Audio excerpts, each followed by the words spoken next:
এখান থেকে আপনারা শ্যামসুন্দরী মায়ের মন্দিরে আসতে পারবেন। বলছি পুরোটাই ডিটেলসে বলছি। তার আগে 28 বা 29 তারিখে মায়ের রোগ মুক্তি অমাবস্যা আছে। এটা অনেক বড় জীবন্ত যে বলা হয়, এর থেকে বড় আর প্রমাণ কিছু নেই।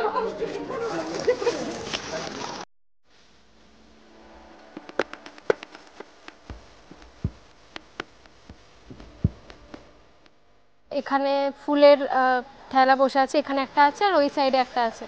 তো আমার এখানে পুজো নেওয়া হয়ে গেছে, আর তার সাথে আমি একটা চকলেট কিনেছি। কলা, ফুল, বেলপাতা, তুলসী, দুব্বই সবকটা মিলিয়ে আমার 30 টাকা হয়েছে। বেলপাতার মালা, রজনীগন্ধার মালা, সব রকম ব্যবস্থা তোমরা মোট কথা এখানে পেয়ে যাবে।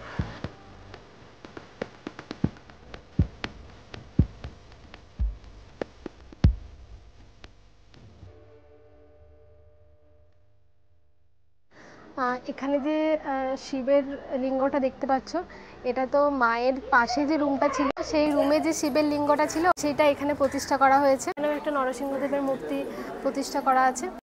শুরু হয়ে গেছে এখানে মায়ের পুজো, ভোগ আরতি। কিভাবে যাবেন সেটা তো ভিডিওর শেষে বলাই আছে, তার আগে জেনে নিন মা মন্দির কখন খোলা থাকে। সকাল 8টা থেকে দুপুর 1টা অবধি এবং বিকেল 4টে থেকে রাত 8টা অবধি মায়ের মন্দির খোলা থাকে।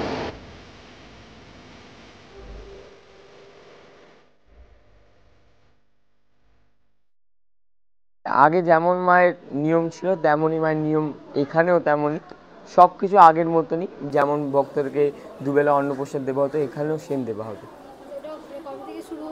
ওইটা কালকে থেকেই শুরু হয়ে গেছে, শনিবার থেকেই। আপনার কালকে যদি আসতে হতেন বুঝতে, একটু পরেও মায়ের ভোগ আরতি হবে, তারপরেও মায়ের ভোগ বিতরণ হবে। আমাবস্যা আমার এখন ঠিক জানা নেই। 28 বা 29 তারিখে মায়ের রোগ মুক্তি অমাবস্যা আছে। এটা অনেক বড় অমাবস্যা। এদিন মাকে নিম পাতা দিয়ে পুজো দিতে হয়। এই রোগ মুক্তির মানে হলো, এই অমাবস্যা যাদের অসুস্থ মানুষ বা কারোর শরীর খারাপ, তারা যদি মাকে দর্শন করে তো খুবই ভালো। এদিন মা রোগ মুক্তি করে। তো অবশ্যই আপনারা যদি পারেন আসবেন রোগ মুক্তি অমাবস্যার দিন।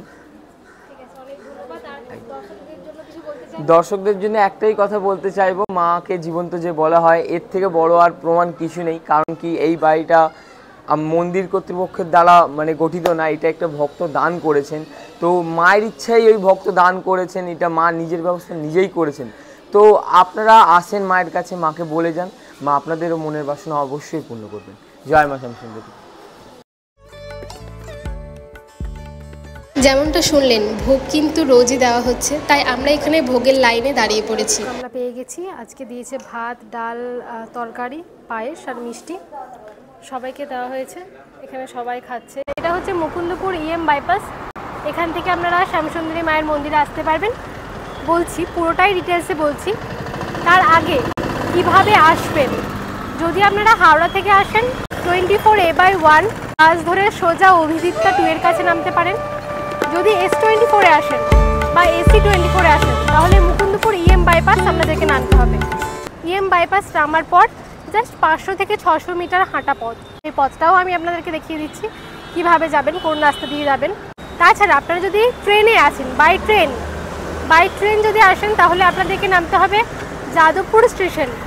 যাদবপুর স্টেশন থেকে, যাদবপুর স্টেশনের যে ওপরে ব্রিজটা আছে, সেই ব্রিজের কাছে অনেক অটো দাঁড়িয়ে থাকে। সেই অটোগুলো ডাইরেক্ট মুকুন্দপুর আসে।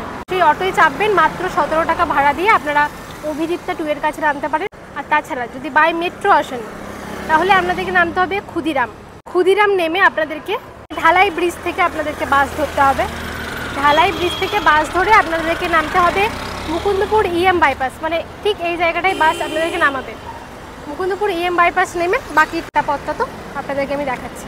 মুকুন্দপুর বাইপাস থেকে এই যে দেখছেন বড় বিল্ডিং অভিদীপ্তা 2, এখান থেকে যদি আপনারা সোজা হেঁটে যান, সোজা হেঁটে গেলে আপনারা দেখতে পাবেন অভিদীপ্তা 2।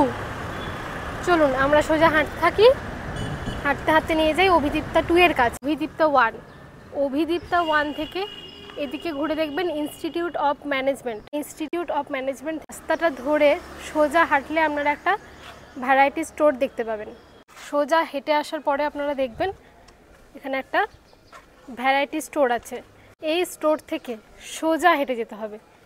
ওই যে দেখুন দূরে ছাতা টাঙানো আছে একটা, লাল সবুজ হলুদ, ওখানেই মায়ের মন্দির। সাদা রঙের যে বাড়িটা দেখছেন, এই বাড়িটাই মায়ের বাড়ি এখন।